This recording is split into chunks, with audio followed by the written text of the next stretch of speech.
उत्तर प्रदेश की 10 राज्यसभा सीटों के लिए कल मतदान होना है। 11 प्रत्याशी इस चुनाव के लिए मैदान में हैं। 8 कैंडिडेट बीजेपी खेमे में, जबकि 3 प्रत्याशी समाजवादी पार्टी की टिकट पर अपनी किस्मत आजमा रहे हैं। चुनाव से एक दिन पहले अखिलेश यादव की पार्टी के लिए स्थिति विकट होती दिख रही है। उत्तर प्रदेश के लिए 27 फरवरी मंगलवार का दिन राजनीतिक उठापटक और दांव-पेच वाला रहने वाला है। राज्यसभा की 10 सीटों पर मंगलवार को चुनाव होना है, लेकिन 11 प्रत्याशी मैदान में हैं। 8 प्रत्याशी भारतीय जनता पार्टी ने उतारे हैं, जबकि 3 प्रत्याशी समाजवादी पार्टी की ओर से जोरों शोर से आजमाइश कर रहे हैं। सपा के तीनों उम्मीदवार को जीतने के लिए कुल 111 वोट की दरकार होगी, लेकिन पार्टी के पास अपने विधायक 108 ही हैं। ऊपर से अंदरूनी बगावत ने अखिलेश के लिए मुसीबत खड़ी कर दी है। इसके अलावा अब तक सपा की सहयोगी रही राष्ट्रीय लोकदल ने बीजेपी के साथ गठजोड़ कर लिया है और सपा की अपनी विधायक पल्लवी पटेल भी अखिलेश को आंख दिखा रही हैं। हालांकि कांग्रेस संग गठबंधन के बाद पल्लवी ने सपा प्रत्याशी को वोट देने को कहा था, लेकिन राजनीति में कुछ भी असंभव नहीं होता।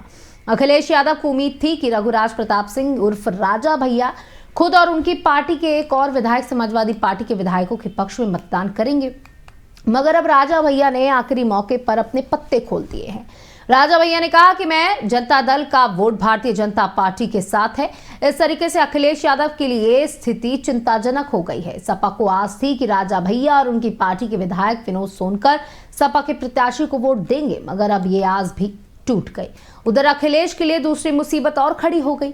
कल तक बसपा के टिकट से सांसद रितेश पांडे ने बीजेपी का अब दामन थाम लिया है। पांडे अंबेडकर नगर सीट से बसपा के सांसद थे। अब चूंकि रितेश पांडे ने भारतीय जनता पार्टी का दामन थाम लिया है, सवाल ये उठता है कि उनके पिता राकेश पांडे, जो कि समाजवादी पार्टी से विधायक हैं, क्या सपा को वोट करेंगे या फिर वे भी राज्यसभा चुनाव में क्रॉस वोटिंग कर सकते हैं। अगर वे क्रॉस वोटिंग करते हैं तो फिर अखिलेश के लिए और मुश्किलें हो जाएंगी। दल का वोट कहाँ जा रहा है? जनसत्ता दल का वोट भारतीय जनता पार्टी के साथ। सर, अभी बैठक में भी आप पहुंचेंगे क्या, जो प्रशिक्षण बैठक चल रही है? प्रशिक्षण की तो कोई आवश्यकता है नहीं साहब, 32 वर्ष हो गए हैं, लेकिन भोजन अवश्य करेंगे। रात का डिनर भी मुख्यमंत्री योगी आदित्यनाथ की ओर से दिया गया, आप रहेंगे? जी बिल्कुल। दल का वोट कहाँ जा रहा है? जनसत्ता दल का वोट भारतीय जनता पार्टी के साथ। सर, अभी बैठक में भी आप पहुंचेंगे क्या, जो प्रशिक्षण बैठक चल रही है? प्रशिक्षण की तो कोई आवश्यकता है नहीं साहब, 32 वर्ष हो गए हैं, लेकिन भोजन अवश्य करेंगे। रात का डिनर भी मुख्यमंत्री योगी आदित्यनाथ की ओर से दिया गया, आप रहेंगे? जी बिल्कुल।